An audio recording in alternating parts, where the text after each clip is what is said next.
Hello everyone, I am Prankur Gupta and today in this topic we are going to understand operators. So what are operators?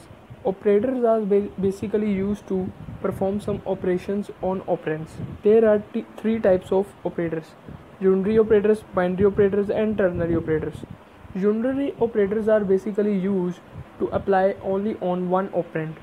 Binary operators are used to perform some operations on two operands, and ternary operators are basically used to perform some operations on three operands.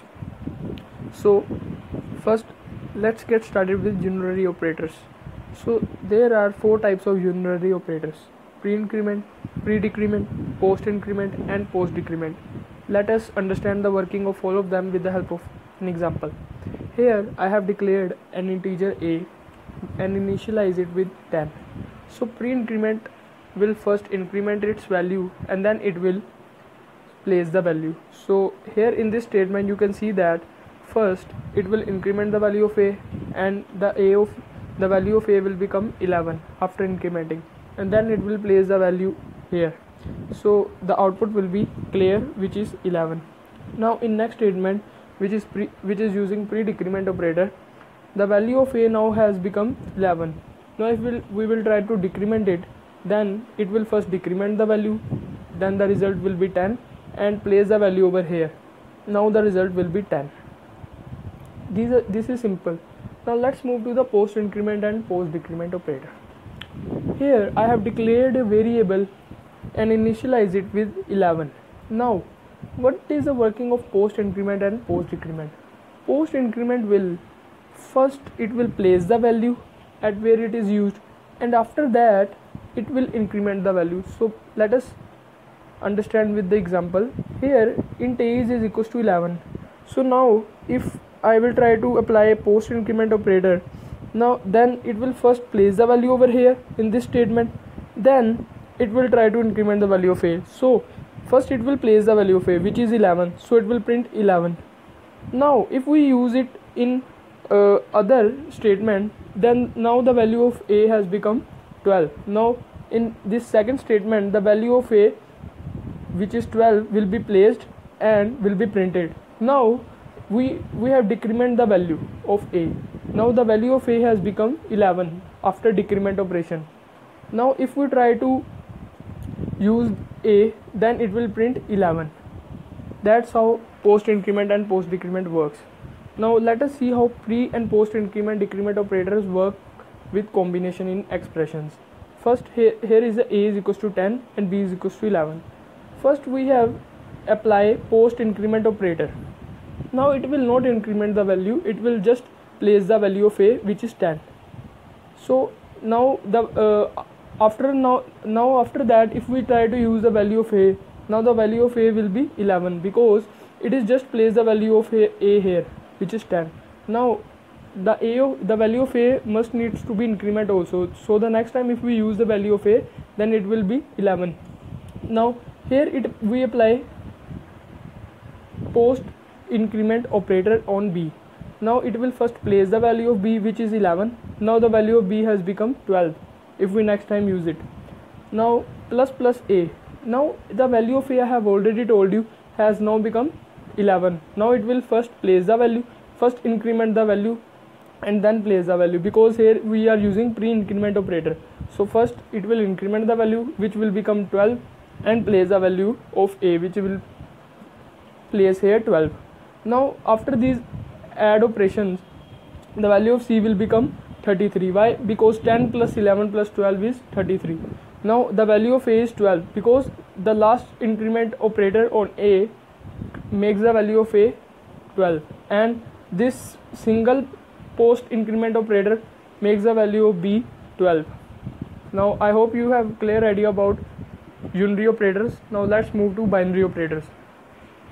First there are arithmetic operators, which are addition, subtraction, multiplication, modulus and division.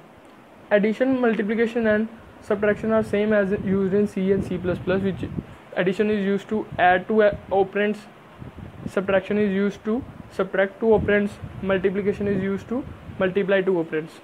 Now let's move to division. Here I have declared two variables, int a is equals to 9 and b is equals to 2.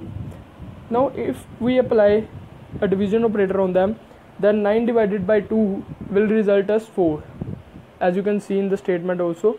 But how? Actually, if we try to apply division operators on two integers, then it will result into integer. If we try to apply division operator on one floating and one integer, then it will result into float. So basically, when we try to apply division operator on two data types, then it will give us result back into higher data type. Okay, so let us see with the help of example.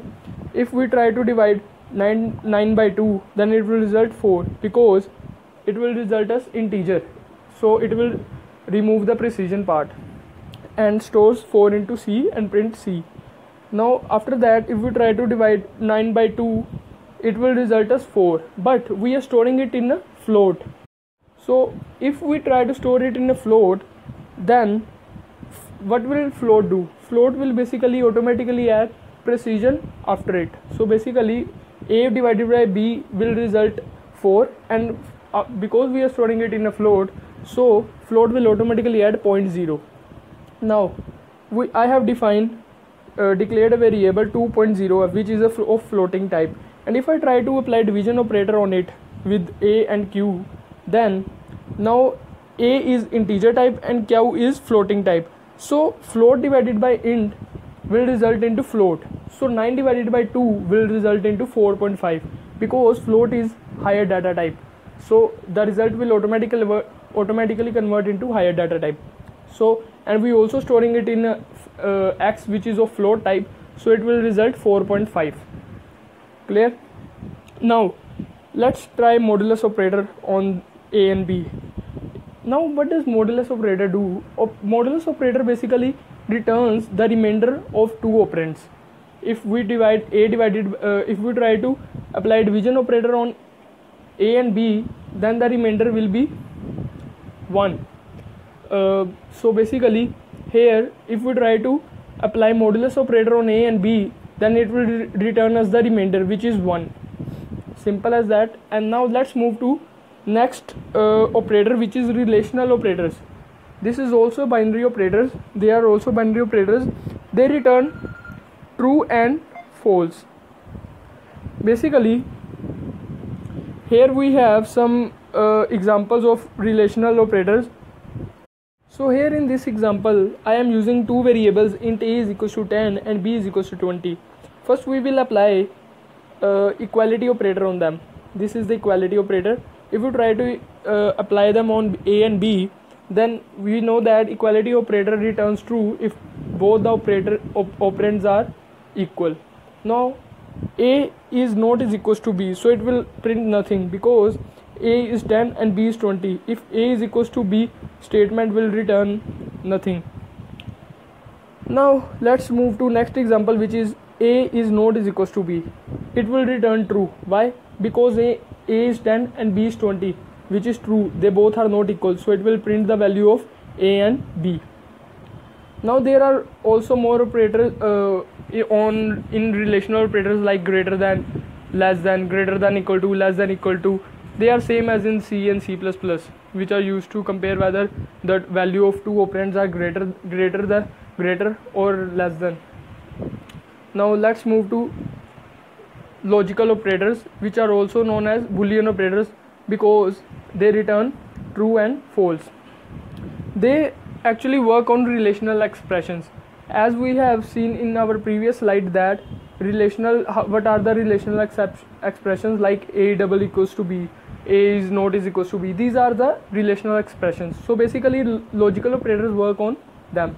Let us see how. Here I have declared two variables, a is equals to 10 and b is equals to 20. So now you can see here, if b is equals to 10, this is a relational expression, and a is double is equals to 10, this is also a relational expression. So it is not a compilation error, because these both are relational expressions. Now we are applying double AND operator on them, so double AND operator, what does double AND operator do? It will check whether both the expressions on its left and right returns true. If both the expressions return true, then it will execute the inside statement of if. otherwise it will print nothing. So here let us check that. Here we are showing checking that whether b is equals to 10, which is false. So first condition is false, so it will not go for the next statement. Here b is not is equals to 10, so it will return false, so it will not execute system.out.println, so output will be nothing. Now let us see next example in which b is double we are applying or operator. Or operator basically checks whether the left and right hand sides have a single true resultant. If there is just one true resultant, then it will execute the statement. As you can see here, if b is double is equals to 20, which is true, so it will print 20, which is the value of b. If there is only one true resultant statement, then it will execute the statement. Now let's move to next statement, which is b is not is equals to 20 and a is equals to 1. It is a compilation error. How? Let us see. Here b is not is equals to 20. It is a relational expression. But a is equals to 1. It is not an relational expression. So it will give us compilation error. Both the left and right hand side needs to return true or false. A is equals to 1 is not returning true, neither it is returning us false. So compilation error. Let us move to bitwise operators. Bitwise operators can work on relational expressions as well as on numbers. When it is used with numbers, it basically compares the binary form of data of numbers. Let us see here. Int a is equals to 31 and b is equals to 30. If we apply bitwise operator and on a and b, then it will print 30. But how? Actually it is converting a and b into binary form and applying AND operator on them. So that is how it is working. We can also use these AND operator for relational expressions, as we have discussed above example. And similarly for OR operator, it will convert a and b into binary form and apply OR operator on them. And a XOR b, this is a XOR operator. It will return 0 if both the bits are same, and it will give 1 if both the bits are different. So based on that, it will print 1. Now ternary operator. Ternary operator basically here is used as if else statement. As you can see, int a is equals to 10 and b is equals to 20. Here we are making comparison between a and b. If a is greater than b question mark, then print b else a. So it is checking whether the value of a is greater than b. Here the value of a is not greater than b, so it will print the value of a, because if this condition satisfy of a greater than b, then it will print b, otherwise it will print a. Here the condition is not satisfying, so it will print a and store it into c. So basically the value of c will become, which is the value of a, and which will print 10 on screen. Thank you guys. I hope you like my video.